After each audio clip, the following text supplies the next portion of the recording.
Just what is going on inside the Al-Shifa hospital in Gaza? It's the source of some of the heaviest fighting in the war. Is it really a Hamas headquarters? What are the Israelis doing? And who's caught in the crossfire? I'm Paul, U.S. Army combat veteran. Let's get into it. This is your unbiased Israel-Hamas update. Okay, so this is a very specific story that I wanted to talk about.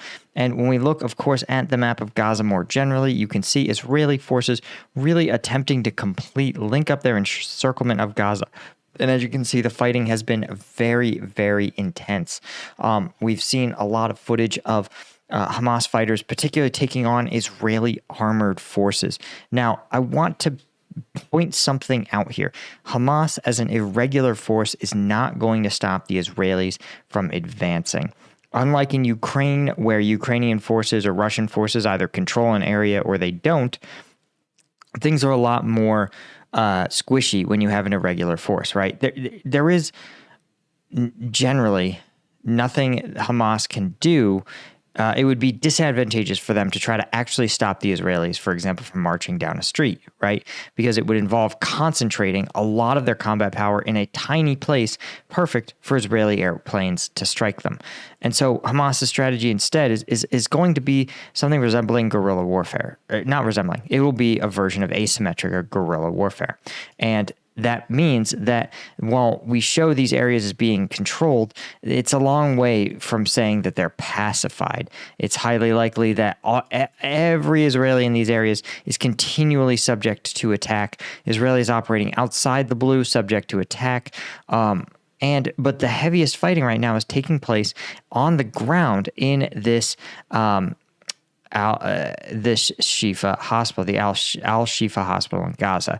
And both sides are reporting an extensive amount of fighting over the last 12 hours, and including a high volume of Israeli airstrikes as well as ground force combat. Now, here's the thing that no one's talking about here.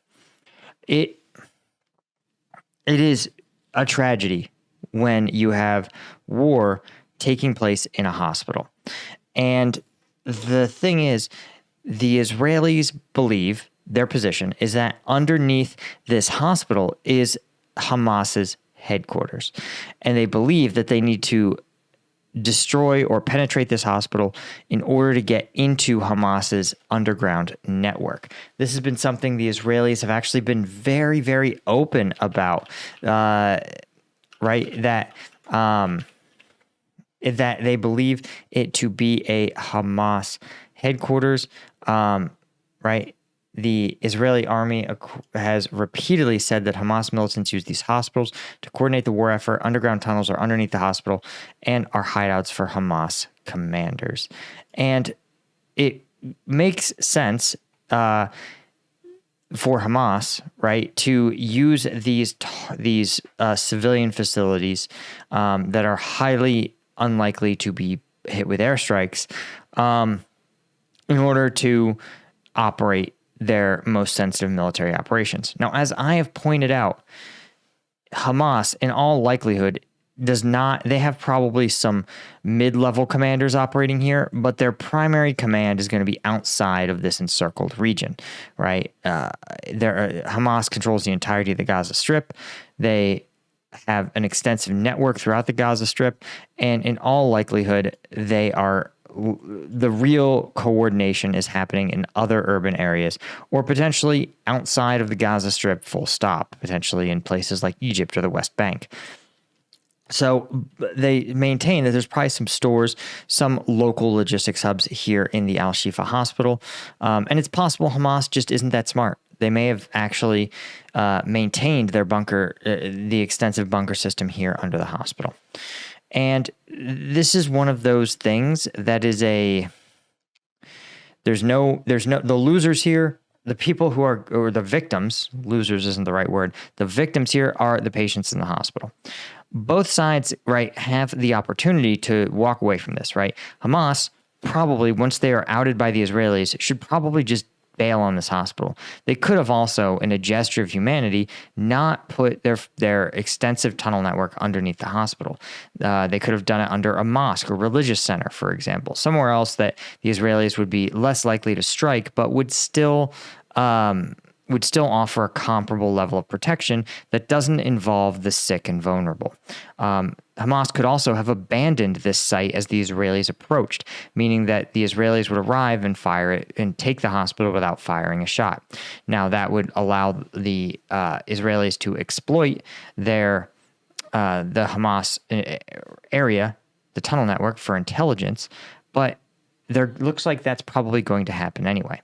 And the Israelis are not ghouls, right? They're not monsters. They're still human beings. I don't believe they would bomb a hospital for fun, for funsies.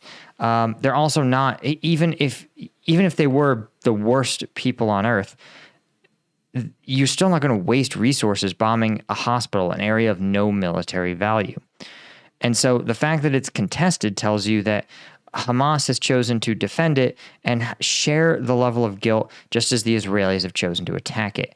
That said, dropping airstrikes on a hospital is pretty unsophisticated. It's pretty unnuanced, right?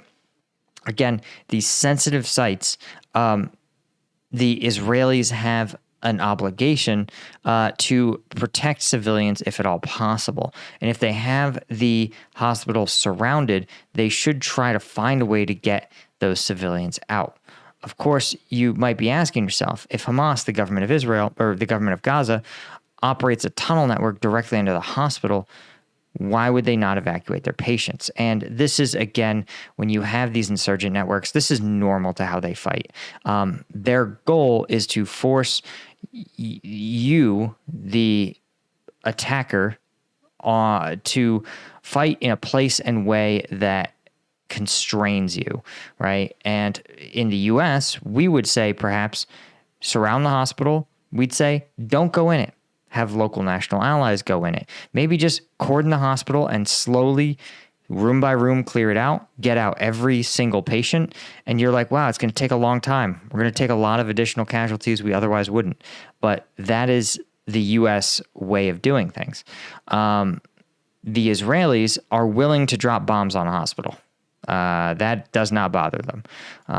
They argue that if you're a patient here, it's your fault or it's Hamas's fault for not evacuating their own civilians. And while it's sort of true, sometimes on a battlefield, you can't play the woulda, shoulda, coulda game. And so I blame both sides for this. Both sides don't get, this is something I talk about all over this channel, is that when you have egos, when you have two sides that are committed to winning, the losers, the victims, the people that pay the price are the most vulnerable, right? The patients don't have weapons. They can't shoot their way out of anything. The patients don't know, they don't have Hamas or Israel's leadership on speed dial. They're Gazans who are sick. And when you don't know anybody, when you're vulnerable, that's when you become a victim. And that's what we're seeing here. And, when people talk sometimes in vague terms about war being a tragedy, this is the kind of stuff I'm talking about. Like, if they want to go after each other, there are lots of venues that Hamas and the Israeli military could have had it out. The fact that both sides had options to avoid dropping airstrikes onto hospitals and chose not to exercise them is disgusting. It's revolting. And ultimately, I think this is the best way to think about this conflict. Two sides who are so blinded by their hatred for each other and their absolute commitment to destroy the other, that morality, the right thing, the humanity just goes out the wayside, right? And here's the other thing. The full picture of what's going on here is, we saw there's so many lies, and the only thing that there is agreement on is that the fighting is taking place here. It's very heavy, which means that there is Hamas and there is Israel, and they're converging on the hospital. So anyway, guys, that's all I had. Just a quick talk, just something I wanted to mention, and you shouldn't.